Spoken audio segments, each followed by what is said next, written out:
اعوذ باللہ من الشیطان الرجیم بسم اللہ الرحمن الرحیم۔ ناظرین السلام علیکم۔ آج کی ویڈیو میں آپ کو حضرت علی رضی اللہ تعالی عنہ کے بارے میں بتاؤں گا۔ حضرت علی رضی اللہ تعالی عنہ 13 رجب 30 عام الفیل بمطابق 600 ہجری کو پیدا ہوئے۔ آپ رضی اللہ تعالی عنہ کا نام علی، کنیت ابو الحسن اور ابو تراب اور لقب حیدر ہے۔ آپ رضی اللہ تعالی عنہ حضرت صلی اللہ علیہ وآلہ وسلم کے چچا حضرت ابو طالب کے بیٹے تھے۔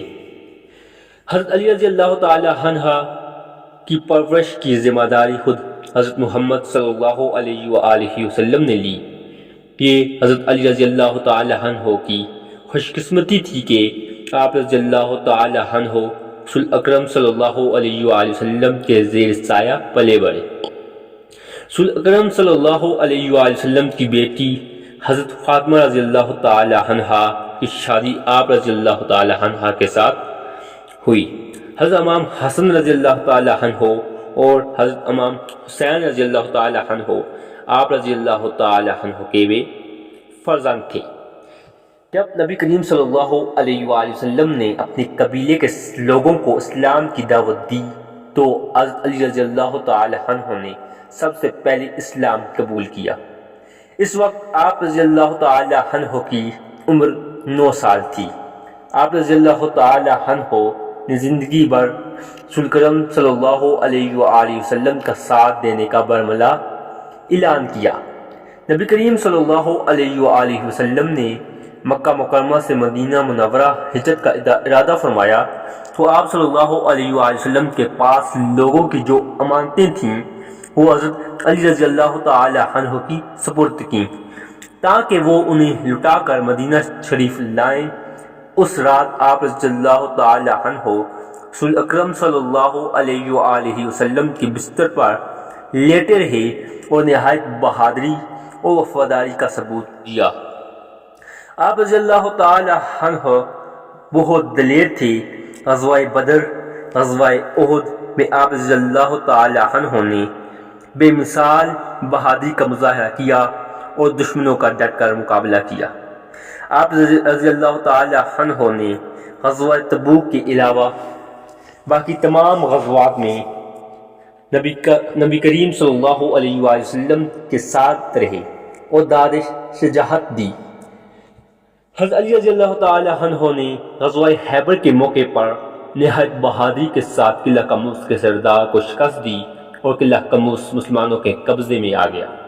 اس فتح کے بعد آپ رضی اللہ تعالی عنہ حیدر قرار کے نام سے مشہور ہوئے۔ حضرت ابو بکر صدیق رضی اللہ تعالی عنہ اور عمر فاروق رضی اللہ تعالی عنہ کے دور خلافت میں آپ رضی اللہ تعالی عنہ مجلس شورا کے رکن رہے۔ حضرت عثمان غنی رضی اللہ تعالی عنہ کی شہادت کے بعد مسلمانوں نے آپ رضی اللہ تعالی عنہ کو چوتھا خلیفہ منتخب کیا۔ اس وقت مدینہ منورہ میں سخت افراتفری پھیلی ہوئی تھی۔ آپ رضی اللہ تعالی عنہ نے نہایت صبر و تحمل اور ثابت قدمی کے ساتھ حالات کا مقابلہ کیا اور قرآن و سنت کے مطابق خلافت کے فرائض انجام دیتے رہے۔ آپ رضی اللہ تعالی عنہ کا دور خلافت 4 سال 9 ماہ رہا۔ آپ رضی اللہ تعالی عنہ کے دور خلافت میں بہت سے ایسے اقدامات کیے گئے جو امت کے لیے بہت فائدہ مند ثابت ہوئے۔ ان اقدامات میں زکوٰۃ کا اور جزیہ کی وصولی کا نظام اور عدالتوں کا نظام سر فہرست ہے۔ حضرت علی رضی اللہ تعالی عنہ کو سادگی، اخلاص اور علم و فضل کی وجہ سے ایک نمایاں مقام حاصل ہے۔ آپ رضی اللہ تعالی عنہ بہترین سپہ سالار، عظیم فاتح اور اعلیٰ درجے کے خطیب تھے۔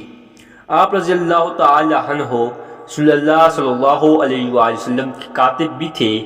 آپ رضی اللہ تعالی عنہ ہمہ وقت فکر آخرت میں رہتے، راتوں کو عبادت کرتے وہ اللہ تعالیٰ کے خوف سے روتے رہتے تھے۔ کسی سے ذاتی بدلہ لینا، بے جا غصہ کرنا، ناانصافی کرنا، ان سب باتوں سے آپ رضی اللہ تعالی عنہ دور رہتے تھے۔ آپ رضی اللہ تعالی عنہ ہر حال میں اللہ کا شکر ادا کرتے تھے۔ خلافت راشدہ کے آخری دور میں اسلام کے خلاف سازشیں ہو رہی تھیں۔ حضرت علی رضی اللہ تعالی عنہ کی شہادت ان سازشوں کی ایک حصہ تھا۔ آپ رضی اللہ تعالی عنہ پر 19 رمضان المبارک کو کوفہ کی مسجد میں نماز فجر کے وقت ایک بدبخت حاجی عبد الرحمن ملجم نے حملہ کر دیا۔ اس حملے میں آپ رضی اللہ تعالی عنہ شدید زخمی ہو گئے اور 21 رمضان 40 ہجری کو جام شہادت نوش فرمایا۔ ناظرین ویڈیو اچھی لگی لائک شیئر اور میرے چینل کو سبسکرائب ضرور کر دیجیے گا۔ شکریہ۔